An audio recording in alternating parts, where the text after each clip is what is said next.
Merci, bonjour à tous. Merci aux organisateurs pour ces journées et merci au laboratoire Roche pour leur invitation.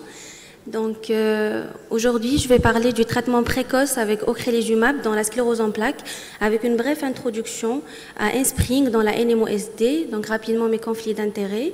Donc je vous propose de plonger cette fois-ci dans le système nerveux central et particulièrement dans la sclérose en plaques. Donc en tout cas, nous croyons connaître.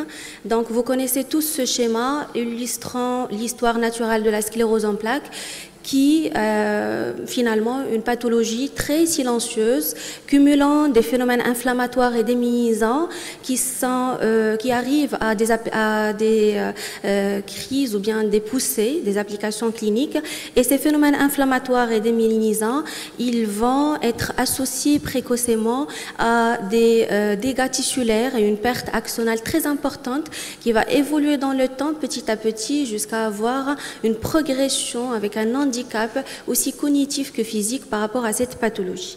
Pour illustrer cette progression, je vous propose un cas clinique. Donc, il s'agit d'un homme de 50 ans, marathonien, qui a arrêté de courir il y a 6 ans auparavant. Et c'est un patient qui commence à chuter 3 à 4 ans. Et puis, lors d'une visite ORL pour ses troubles de l'équilibre, donc une IRM cérébrale a été demandée, suggestif de lésions sclérose en plaques, avec à cette étape une atrophie cérébrale qui était marquée, sans prise de contraste, rien au niveau de la fosse cérébrale postérieure. Et puis à l'IRM médulaire, on retrouve une lésion postérolatérale C5 droite. Donc c'est un patient qui va être hospitalisé pour expertise et pour complément de bilan, où une PL a retrouvé une hyperprotéinorachie à 0,65, sans bande oligoclonale, sans hypercellularité. Et du coup, sur le plan clinique et sur le plan imagerie, un diagnostic de sclérose en plaques primaire progressive a été posé. C'est un patient qui va s'aggraver insidieusement, petit à petit, un EDSS en 2016 à 3. Une IRM de contrôle a été réalisée qui a peu changé, avec une atrophie qui est toujours là, sans prise de contraste. Et puis, un EDSS à 3,5 en 2017. Puis, aggravation très rapide en 2018 avec un EDSS à 4 points, donc avec un périmètre de marche qui va être réduit, une grande fatigabilité. Et en 2018, on redemande une IRM cérébrale et médulaire de contrôle. Et comme vous le voyez ici, donc des lésions en périventriculaire, donc confluentes avec une atrophie cérébrale assez marquée.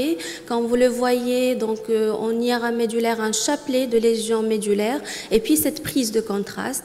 Donc il s'agit bel et bien d'une forme progressive, certes, mais avec une activité clinique et IRM qui est très claire. Donc, qu'en est-il sur le plan physiopathologique et sur le plan histologique? Vous connaissez tous ce schéma illustrant ou bien montrant qu'il existe des phénomènes inflammatoires d'infiltration de cellules mononucléées, de lymphocytes et de macrophages qui vont être initialement associés à des phénomènes de démyélisation qui sont focales au tout début, donc touchant la substance blanche, et puis par la suite, donc le processus va s'aggraver, donc on va avoir une démyélisation plus corticale, plus large, plus diffuse, touchant les méninges, la substance grise, donc avec des infiltrations de cellules microgliales qui sont peu visibles en IRM. Donc c'est pour ça que je vous propose ce cas d'une patiente suivie pour une CEP progressive. C'est une analyse en post-mortem qui montre sur cette IRM en 7 Tesla, comme vous le voyez, donc en flair Gado. En fait, on va injecter le flair sur cette séquence Gado. C'est un moyen très sensible pour montrer les lésions méningées. Comme vous le voyez, les flèches en rouge, ces petites prises de contraste en corticale méningée qui ont le corollaire sur le plan histologique avec ces infiltrations microgliales méningées qui témoignent d'une progression de la maladie qui est normalement peu visible en IRM 1.5 Tesla. Donc la question qui se pose est, est-ce que cette progression, est-ce qu'elle est constante, régulière dans le temps une fois la maladie est déclarée? Donc je vous propose ce schéma qui illustre que, comme vous le voyez, à partir d'un EDSS à 3, donc l'handicap, il va être parallèle, d'accord, dans le temps. Donc, et du coup, donc on a cette période de 0 à 3 en étant clinicien. C'est une phase où on peut être dynamique sur la prise en charge, surveillance, diagnostic, surveillance et thérapeutique.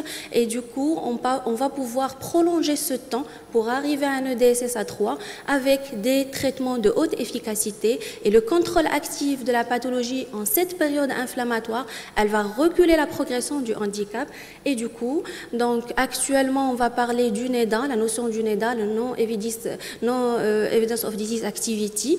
Donc actuellement, on parle du NEDA 5 qui va associer l'atrophie cérébrale à la présence des neurofilaments avec l'absence d'handicap, l'absence de lésions IRM, l'absence de poussée et l'absence de progression. Et tout ça, on peut le contrôler bien sûr avec des traitements de haute efficacité qui sont le natalizumab, fingolimod et puis les anti-CD20, les 3 anti-CD20 que vous connaissez. Donc c'est une façon de traiter rapidement pour pouvoir contrôler cette période inflammatoire et ne pas avoir cette progression vers un EDSS-A3. Donc, et l'anti-CD20 dont je vous parle aujourd'hui, c'est l'ocrelizumab, donc qui a prouvé son efficacité à long terme selon les données de l'AEN 2023. Je vous rappelle que c'est un traitement qui est approuvé à la fois pour la CEP rémitante active et pour la CPP. Et là, je vous laisse dans les encadrés bleus les définitions des CEP actives, que ce soit chez les patients sous traitement de fond ou bien chez les patients naïfs de traitement. Je vous rappelle que l'ocrelizumab, c'est un anti-CD20 et l'anti-CD20, la CD20, c'est une protéine qui va être présente sur la surface des cellules lymphocytaires du stade pré-B au stade plasmoblaste, pardon. Et comme vous le voyez, la cellule souche lymphoïde et les plasmocytes qui ne présentent pas sur leur surface cette protéine anti-CD20 ne vont pas être c'est-à-dire ils vont pas avoir une déplétion et du coup l'immunité humorale préexistante et la capacité de reconstitution des lymphocytes B va être indemne par rapport à ce produit. Donc, je vous rappelle que l'ocrelizumab a eu l'AMM en 2018, donc dans la CEP rémitante active, suite aux études OPERA, qui sont 2 études importantes qui ont inclus des patients CEP rémitantes, mais qui ont une forme active, et ils ont comparé, ils étaient randomisés sur 2 bras, un bras ocrelizumab versus un bras interférent, et puis il y a aussi l'étude Oratorio par rapport au CEP progressif, qui a eu aussi l'AMM à travers cette étude. Et du coup, l'étude Oratorio avait 2 bras, donc un bras ocrelizumab versus un bras placebo, puisqu'on n'a pas de comparateur actif dans cette forme de la maladie qui est la CEP progressive. Donc, je vous parle aujourd'hui d'un premier papier qui est très très récent, qui remonte aux ECTRIMS 11-13 octobre à Milan, donc, et qui va présenter les résultats à long terme. Donc actuellement on a un recul de 10 ans par rapport aux 2 études, donc l'étude OPERA 1 et 2 et puis l'étude Oratorio par rapport à la CEP progressive. Donc voici les résultats, les derniers résultats. Donc comme vous le voyez, donc ces résultats ils vont résumer que l'initiation tardive de l'ocrelizumab chez les patients CEP progressive active ou bien CEP rémitante va être mesuré sur le changement de l'EDSS confirmé à 48 semaines. Et comme vous le voyez sur le graphique à droite, donc il y a 2 bras interférents ocrelizumab avec un switch qui était un peu retardé de 2 ans. Donc les patients ils ont switché vers l'ocrelizumab après 2 ans de retard. Et vous voyez que ces patients ils n'ont pas pu récupérer le retard accumulatif et du coup ils n'ont pas pu être comparable au bras ocrelizumab, c'est-à-dire les patients qui ont commencé l'ocrelizumab dès le début, avec presque 8 sur 10 des patients ocrelizumab qui n'ont pas eu de progression à 10 ans. Donc la même tendance par rapport à l'étude Oratorio. Donc les patients qui ont switché vers placebo ocrelizumab n'ont pas pu récupérer le retard cumulatif de l'handicap par rapport au groupe ocrelizumab, avec plus de 1 sur 3 des patients ocrelizumab qui n'ont pas eu de progression après 10 ans. Donc, deuxième papier qui va parler cette fois-ci au recours à la marche assistée par rapport à les CEP-RR et au fauteuil roulant par rapport au CPP. Et comme vous le voyez, donc, il y a eu 42% de réduction du risque de recours à la marche assistée par rapport aux patients CEP rémittentes actives. Donc, on voit que 92% des patients ocrelizumab n'avaient pas besoin d'aide à la marche après 10 ans. Et puis, la même tendance par rapport à l'étude Oratorio, où on voit qu'il y a une réduction de 30% au passage au fauteuil roulant chez les patients CPP qui ont initié tout l'ocrelizumab versus les traitements retardés, et avec 80% des patients ocrelizumab qui n'ont pas eu recours au fauteuil roulant à 10 ans. Donc vous voyez clairement qu'il y a eu un gain très important par rapport à la progression avec ce traitement. Donc troisième slide qui va montrer cette fois-ci l'initiation l'impact de l'initiation précoce de l'ocrelizumab. Donc vous voyez que démarrer ocrelizumab 2 ans plus tôt va faire gagner presque 10 ans de progression dans la CEP-RR et 1,6 par rapport à la CEP-PP. Donc tout ça pour vous dire qu'au bout d'une décennie donc, de traitement par ocrelizumab, on note l'impact notable du traitement précoce dans la préservation de la fonction du patient, que ce soit par rapport aux formes rémittantes, actives, mais également pour les formes progressives. Donc l'étude Opéra 1 et 2, initialement ils ont mesuré le TAP, c'est-à-dire le taux annualisé de poussée, et ce taux annualisé de poussée va être étudié sur le long cours, c'est-à-dire sur 10 ans, et comme vous le voyez, il a été comparé sur 2 bras interférents ocrelizumab et bras ocrelizumab, et on voit très clairement que ce taux, il va diminuer progressivement d'année en année, depuis l'année en pré-switch jusqu'à la 10e année, et ce taux, il va rester très très bas par rapport aux patients sous ocrelizumab, avoisinant les 0,017. Donc l'étude Opéra 1 et 2, ils se sont intéressés aussi aux lésions IRM, et notamment les T1 GADO, mais aussi les T2. Et comme vous le voyez, donc il y a eu un contrôle, le traitement par ocrelizumab d'une façon continue et d'une façon précoce va donner des effets quand même consistants et persistants sur les lésions IRM, avec une disparition quasi totale des lésions T1 GADO, comme vous le voyez sur la courbe. Donc chez les patients qui ont eu l'initiation du traitement par ocrelizumab versus les patients qui ont démarré par interférent et puis ils ont switché vers ocrelizumab, où quand même il y a eu une diminution, mais pas comparable au bras ocrelizumab. Donc la même tendance et le même phénomène par rapport aux patients CEP actifs rémittantes par rapport aux lésions T2. Donc on voit la même chose, une quasi-disparition des lésions T2 sur l'IRM des patients CEP actifs rémittantes.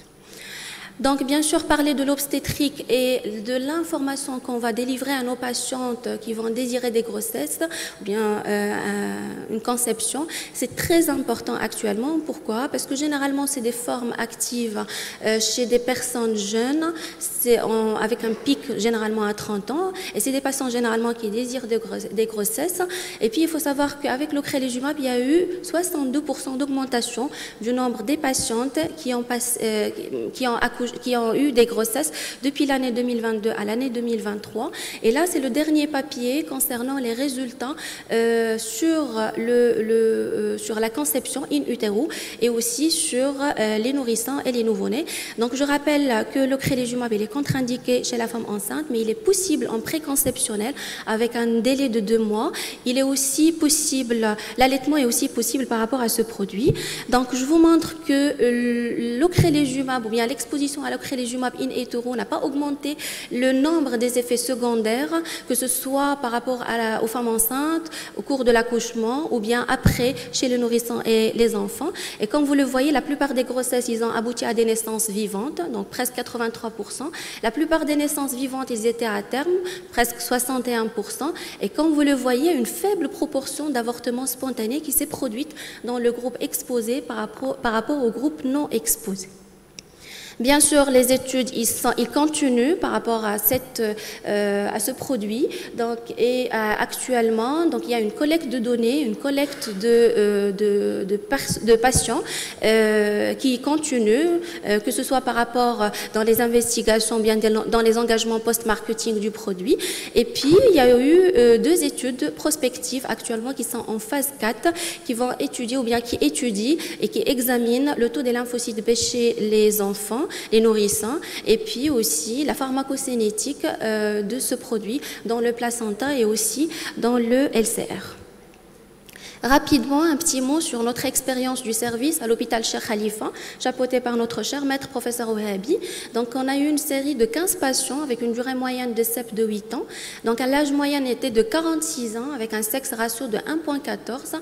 On a eu 33,3 de CPP versus 66,7% de forme secondairement progressive. Donc, la durée moyenne d'introduction de l'ocrelizumab était de 25 mois, soit 3,6 cures en moyenne, avec une très bonne tolérance. Donc, on n'a eu que des réactions allergiques, mais généralement, le produit a été bien toléré. Donc, et comme vous le voyez, donc, il y avait 4 bras. Donc, on avait 33,3% des patients qui ont switché de la première ligne vers ocrelizumab versus 20% qui ont démarré l'ocrelizumab directement. Et puis, 20% de la première ligne vers le fingolimod et vers l'ocrelizumab et 26% du fingolimod vers l'ocrelizumab. Et sur le plan général, on a eu quand même une stabilisation des lésions de l'ordre de 80% versus 20%. Donc, je termine ma présentation en résumant les messages clés par rapport au produit ocrelizumab. Donc, c'est un traitement de haute efficacité de deuxième ligne dans la CEP rémitante active, mais aussi dans la CPP. Il a un intérêt dans l'initiation précoce avec un contrôle actif de la maladie. Et puis, son efficacité, elle est maintenue après un recul de 10 ans actuellement. Donc, c'est les derniers papiers sur le taux annualisé de poussée, sur l'handicap, sur la progression, sur les lésions T1 GADO, mais aussi sur les lésions T2. Et puis, les données, ils sont intéressantes chez la femme enceinte et le nouveau-né, avec cependant la nécessité d'autres données des études phase 4 en cours. Donc, il me reste quelques secondes pour parler d'un nouveau produit. Donc, dans la NMOSD, il s'agit du satralizumab, donc l'Enspryng. Donc, c'est le premier et le seul traitement qui est par voie sous-cutanée approuvé dans la NMOSD. Donc, il a eu l'AMM dans ce sens. Donc, il a 2 indications en fait. Donc, il est indiqué soit aux monothérapie par rapport pour les patients qui sont suivis pour la NMOSD, mais avec des anticorps positifs. C'est une obligation, c'est un critère très important, donc NMOSD positif. Et puis la deuxième indication, c'est en association avec un traitement immunosuppresseur dans le même cadre, NMOSD avec des anticorps NMO positifs. Donc, l'Enspryng, en fait, ou bien le satralizumab est un anticorps monoclonal recombinant humanisé de type immunoglobuline G qui va viser, en fait, l'interleukine 6. Donc, c'est un interleukine 6, l'interleukine 6 qui va être visé et du coup, on va bloquer la production des anticorps qui visent la QP4. Donc, cette AMM a été validée suite aux 2 études, donc l'étude Sakura Sky et l'étude Sakura Star. La première, elle a étudié l'efficacité de ce traitement en association avec un immunosuppresseur. Et la deuxième, elle a étudié le traitement, le satralizumab seul. Donc, et comme vous le savez, comme il n'y a pas de comparateur actif, donc les traitements qui sont proposés pour la NMOSD, ce sont des traitements qui sont hors AMM, notamment le rituximab. Donc, ce produit a eu un développement concomitant et du coup, il est passé en double aveugle vers une phase d'extension ouverte. Et du coup, on va avoir l'étude Sakura Moon qui va évaluer, bien sûr, au long terme, l'efficacité de satralizumab chez les patients NMOSD et les résultats, ils sont satisfaisants. Donc, actuellement, c'est un produit qui a été validé pour la réduction du nombre de poussées chez les patients NMOSD sur un recul de 9 ans. Je vous remercie.